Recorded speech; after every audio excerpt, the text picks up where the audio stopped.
क्या दोष ऐसे हैं जिसके जीवन में होंगे तो उसको कभी शांति, कभी सुख, कभी ऐश्वर्य ये टिकेगा नहीं और दुर्गति निश्चित हो जाएगी। बहुत ध्यान से सुने, एक श्लोक में 6 दोष और दूसरे श्लोक में 7 दोष। उपासक को कभी इन दोषों को अपने अंदर टिकने नहीं देना चाहिए। और जो संसार के मार्ग में चल रहे हैं, अगर इन दोषों में चलेंगे तो हुआ जो आपके पुण्य कर्मों से ऐश्वर्य है भी वो नष्ट हो जाएगा। आप दुख, चिंता, शोक से ग्रसित होकर बड़ा दुख में जीवन व्यतीत करेंगे और आपकी गति बिगड़ जाएगी, दुर्गति हो जाएगी। ये 13 लिख लो दिमाग में, डायरी में, क्योंकि ये नोट हो रहा है, आवाज डाली जाएगी, आप बार बार सुन, इनसे बचिए। अपनी बड़ाई, अपनी प्रशंसा कभी अपने मुख से नहीं करना, नहीं तो आपके पुण्य नष्ट हो जाएंगे, बुद्धि भ्रष्ट माने गिर जाएगी। अगर परमार्थ में चल रहे हैं तो भी, और व्यवहार में तो पुण्य नष्ट हो ही जाएंगे। बुद्धि गिरी हुई तभी ऐसी बात होती है। और यह दोष बहुतायत है, ये बहुत प्रभावशाली है। अपनी बड़ाई मारना, इसको देख लो, पकड़ो, सत्संग है। अपने मुख से कभी अपनी बड़ाई ना करना। दूसरा, लोलुपता, यह वृत्ति नहीं होनी चाहिए। धर्म से चलेंगे, धर्म के द्वारा जो हमें प्राप्त होगा उसी से हम अपना भरण पोषण करेंगे। आपके बच्चे स्वस्थ होंगे, बुद्धिमान होंगे, परिवार में बहुत सुख और शांति होगी। जितनी है बहुत सुख शांति से चलोगे। अगर लोलुपता करोगे, हिंसा, छल कपट, व्यभिचार, चोरी, ऐसे धन आ जाए, वो आएगा, लेकिन वो हाइलोजन की तरह आएगा, एकदम प्रकाश और फ्यूज, बिल्कुल अंधकार करके जाएगा। देख लेना, तुम्हारे जो सुख के हेतु है, तुम्हारा शरीर, तुम्हारे बच्चे, तुम्हारी पत्नी, तुम्हारा परिवार, उसको देख के तुम रात दिन जलोगे बिना आग के। ऐसे उनके आचरण होंगे, ऐसे उनके अंग होंगे, ऐसे उनके दिमाग होंगे, ऐसा उनका व्यवहार होगा। ये लोलुपता अगर उपासक में या किसी में है तो उसको नष्ट कर देती है, सावधान। तीसरा, यदि आपका अपमान होता है तो आपको उसे सहन करना होगा, उससे आपके पाप नष्ट हो जाएंगे। उपासक में तो अपमान सहना अमृत है, नीचा अपमानम सुधा, पर व्यवहार में भी ज्यादा उत्तेजित मत होइएगा। ये तो कुछ मिनट की बात है। अगर आपने उसे मारा, पीटा, रिपोर्ट हुई कानून की, ओ फंसते चले जाओगे, अर्थ जाएगा, समय जाएगा, चिंतन जाएगा, बहुत तरह से हानि हो जाएगी। अगर आप सह गए तो आपका सहना उसके लिए आग बन जाएगा। उमा क्षमा साप होते भारी, तुम्हें दंड देने की जरूरत नहीं, उसका एक कर्म ही उसे दंड दे देगा। आप शांत हो जाइए, आप सत्संगी हैं, आप शांत रहिए। चौथा, निरंतर क्रोध और उसका चिंतन। बैठे बैठे बस द्वेषियों का चिंतन ही हो रहा है, अंदर क्रोध का चिंतन और द्वेषियों का चिंतन ही हो रहा है। द्वेष भरी बातें, द्वेष भरे क्रियाएं, उन्हीं का चिंतन करके जलते रहना क्रोध से। और व्यवहार में भी क्रोध को आप पीना सीखें।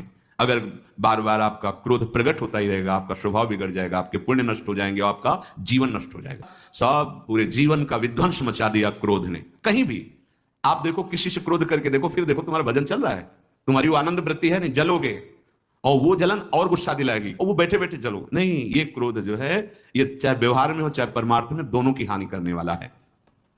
और आश्रित जनों की रक्षा ना करना। अगर कोई भाग कर आपके पास आ गया है, कोई पशु पक्षी या कोई मनुष्य, आपको चाहिए कि अब चाहे हमारे पहले प्राण जाए, उसकी रक्षा करेंगे। सीवी जैसे तो कोई बिरले ही होते हैं, पर इतना जरूर ध्यान रहे, जैसे कोई पशु पक्षी किसी भय से आपके सीमा के अंतर्गत आ गया है, अब उसकी रक्षा करनी है आपको। अगर आप स्वयं मार देते हैं या मरवा देते हैं, या आपके सुकृत नष्ट कर देगा, या आपकी दुर्गति का कारण बन जाएगा। और जो पाप कर्म उत्साहित होकर करते हैं, उपासक को तो बहुत सावधान रहना चाहिए, पर व्यवहार में भी जो नहीं करना चाहिए, अगर वो पाप कर्म आपके द्वारा मन में प्रेरित हो रहे हैं, संकल्प बन रहा है, क्रियाएं हो रही है, दुर्गति पक्की, पुण्य नष्ट हो जाएंगे, दुख अशांति बढ़ती चली जाएगी, कभी शांति नहीं प्राप्त कर पाएंगे। ऐसा नहीं कि जो मन में आवे सुख करें। पापाचरण निडर और उत्साहित होकर करना, अगर ऐसे लक्षण है, निश्चित दुर्गति होती है। ये 6, अपनी बहुत बड़ाई करने वाला अपने मुख से, लोलुपता, तनिक से अपमान में सहन ना करने वाला, निरंतर क्रोधी और आश्रित जनों की रक्षा न करने वाला, और निडर हर्षित होकर पाप कर्म करने वाला। दूसरे श्लोक में 7 है, 6 7। 1, संभोग का ही चिंतन करना, संभोग में ही मन लगाना, संभोग दूसरी स्त्रियों के साथ करने की भावना रखना। संभोग पहला है, संभोग। रात दिन बैठे बैठे बस यही चिंतन करना, गंदी बातों का, गंदी बातें देखना, गंदी बातें सुनना, गंदी बातों का चिंतन करना। फिर अन्य माताओं बहनों के प्रति काम दृष्टि से देखना, कोई आ जा रही है तो इस दृष्टि से, काम भाव से देखना, भोग बुद्धि से देखना, निश्चित पुण्यनाश दुर्गति। ये भोग चिंतन से बचने की चेष्टा कीजिए तो क्रिया से अपने आप बच जाएंगे। क्रिया के पहले चिंतन होता है, चिंतन से ही क्रिया का आवेश आता है। चिंतन संभालिए, इसी से भगवत प्राप्ति होती है, चिंतन से, और इसी से दुर्गति भी होती है। अनन्यस चिंतयन्तु माम, भगवान चिंतन करें, मेरा करो, कर्तव्य कर्म मेरे को समर्पित करो। अब जब चिंतन संभोग का होगा तो बुद्धि भ्रष्ट हो जाएगी। ये जो राक्षसी प्रवृत्तियां सुनने को मिलती है ना कि ऐसा हुआ ऐसा हुआ, वो देखा सुना और चिंतन किए, अब इतनी राक्षसी वृत्ति आ गई कि बस अब उनमें और राक्षसों में कोई अंतर नहीं रह गया। दूसरा, विषमता रखने वाला, विषमता नहीं, सबको प्यार। हाँ ठीक है, पुत्र का अलग प्यार है, भाई का अलग प्यार है, पिता का अलग प्यार है, पर हमारा व्यवहार प्रीति युक्त होना चाहिए, विषमता भरा नहीं होना चाहिए। अगर हमारे चित्त में विषमता ही रही तो संसार है, प्रभु नहीं है।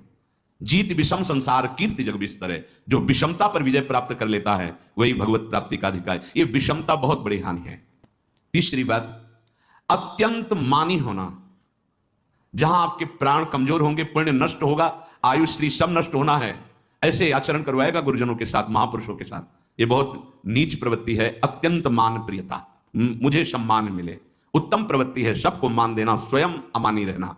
चौथा, दान देने की बात कह के मुकर जाना या दान देकर पश्चाताप करना। दे दिया है, बहुत जल रहे हो, दूसरे से वार्ता कर रहे हो कि पता नहीं क्या यार बुद्धि में हो गया, हमने उसको इतना कहा था, उतना दे दिया, क्यों दे दिया, ऐसा ऐसा, मतलब अंदर चिंतन करना, क्यों दे दिया, तो दिया। इसके बाद जो आपका जलन हो रही, पश्चाताप, सुकृत नष्ट हो रहे हैं। दान देकर पश्चाताप करना या दान देने की बात कह के मुकर जाना। जैसे आपने कह दिया आपको इतना इतना ऐसा, अब आप मुकर गए, ब्याज सहित तुम्हें देना होगा, ये तुम्हारी दुर्गति का कारण बन जाएगा। ऐसे ही नहीं बोलना चाहिए, बहुत होश से। वाणी एक अमोल है, जो कोई बोले जान, ये तराजू तौल के तब मुख बाहर आन। पांचवा, अत्यंत कृपण होना, ना परिवार को सुखी कर पा रहा, ना अपने को सुखी कर पा रहा है, एक एक सिक्का बैंक में जब मर गया। धन की वास्तविक गति यही है कि अपने परिवार को खूब उसकी अनुकूलता प्रदान करो, उसमें से कुछ हिस्सा किसी ऐसे को जिससे तुम्हें बदले में कुछ लेने की भावना ना हो। कोई साधु महात्मा, गाय, पशु, पक्षी, किसी भी जीव बीमार है शरीरधारी, उसके जिससे कुछ कभी लेने की भावना ना हो, एहसान की भावना ना हो।